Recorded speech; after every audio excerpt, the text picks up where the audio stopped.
Hello ನಮಸ್ಕಾರ ಸ್ನೇಹಿತರೆ, ನಮ್ಮ ಚಾನೆಲ್ಗೆ ನಿಮ್ಮೆಲ್ಲರಿಗೂ ಸ್ವಾಗತ.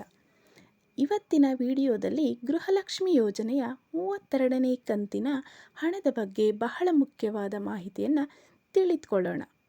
ಗೃಹಲಕ್ಷ್ಮಿ ಯೋಜನೆಯ ಫಲಾನುಭವಿಗಳಿಗೆ ಇದು ಬಹಳ ಮುಖ್ಯವಾದ ಅಪ್ಡೇಟ್ ಆಗಿದೆ.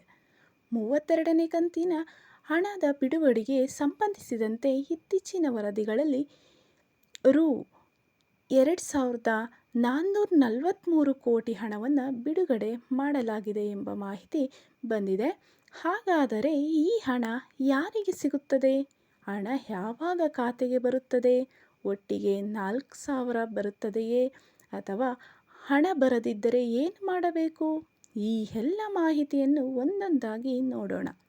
ಮೊದಲನೆಯದಾಗಿ, ಗೃಹಲಕ್ಷ್ಮಿ ಯೋಜನೆಯಡಿ ಅರ್ಹ ಮಹಿಳಾ ಫಲಾನುಭವಿಗಳಿಗೆ ಪ್ರತಿ ತಿಂಗಳು 2,000 ಸಹಾಯಧನ ನೀಡಲಾಗುತ್ತದೆ. ಕರ್ನಾಟಕ ಸರ್ಕಾರದ ಯೋಜನಾ ಮಾಹಿತಿಯಲ್ಲಿಯೂ ಮಾಸಿಕ 2,000 ಸಹಾಯಧನವನ್ನು ಉಲ್ಲೇಖಿಸಲಾಗಿದೆ. ಇದೀಗ 32ನೇ ಕಂತಿನ ಹಣದ ಬಗ್ಗೆ ಮಾಹಿತಿ ಹೊರಬಿದ್ದಿದೆ. ಕೆಲವು ಫಲಾನುಭವಿಗಳ ಖಾತೆಗೆ ಹಣ ಜಮಾ ಆಗುವ ಪ್ರಕ್ರಿಯೆ ಆರಂಭವಾಗಿರಬಹುದು. ಹೌದು ಸ್ನೇಹಿತರೆ, ನಮ್ಮ ಖಾತೆಗೂ ಕೂಡ ನಿನ್ನೆ 8ನೇ ತಾರೀಕು ನಮ್ಮ ಖಾತೆಗೂ ಸಹ ಹಣ ಬಂದಿದೆ. ಆದರೆ ಎಲ್ಲರ ಖಾತೆಗೂ ಒಂದೇ ದಿನ ಹಣ ಜಮಾ ಆಗುತ್ತದೆ ಎಂದು ಹೇಳಲು ಸಾಧ್ಯವಾಗಲ್ಲ.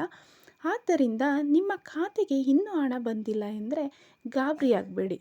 ಇನ್ನೊಂದು ಮುಖ್ಯ ವಿಷಯವೇನೆಂದರೆ, ಕೆಲವರಿಗೆ ಹಿಂದಿನ ಕಂತು ಬಾಕಿ ಇದ್ದರೆ ಬಾಕಿ ಮೊತ್ತದೊಂದಿಗೆ ಹಣ ಜಮಾ ಆಗುವ ಸಾಧ್ಯತೆ ಇರಬಹುದು.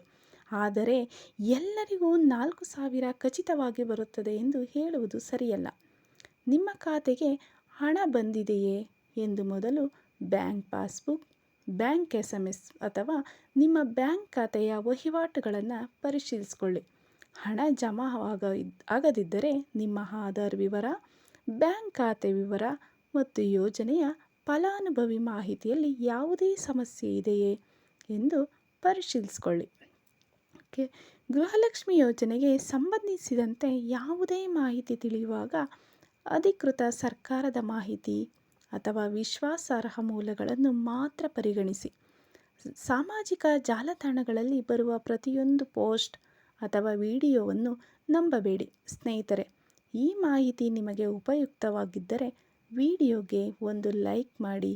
ನಿಮ್ಮ ಕುಟುಂಬದಲ್ಲಿ ಅಥವಾ ಸ್ನೇಹಿತರಲ್ಲಿ ಗೃಹಲಕ್ಷ್ಮಿ ಯೋಜನೆಯ ಫಲಾನುಭವಿಗಳು ಇದ್ದರೆ ಈ ವಿಡಿಯೋವನ್ನು ಅವರಿಗೆ ಶೇರ್ ಮಾಡಿ ಅಂತ ಹೇಳ್ತಾ, ಇಂತಹ ಗೃಹಲಕ್ಷ್ಮಿ, ಸರ್ಕಾರದ ಯೋಜನೆಗಳು ಮತ್ತು ಹೊಸ ಅಪ್ಡೇಟ್ಗಳ ಮಾಹಿತಿಗಾಗಿ ನಮ್ಮ ಚಾನಲ್ಗೆ ಸಬ್ಸ್ಕ್ರೈಬ್ ಮಾಡೋದ್ರ ಮೂಲಕ ಮತ್ತೊಂದು ಉಪಯುಕ್ತ ಮಾಹಿತಿಯೊಂದಿಗೆ ಮುಂದಿನ ವಿಡಿಯೋದಲ್ಲಿ ಭೇಟಿಯಾಗೋಣ. ಧನ್ಯವಾದಗಳು. ಜೈ ಕರ್ನಾಟಕ.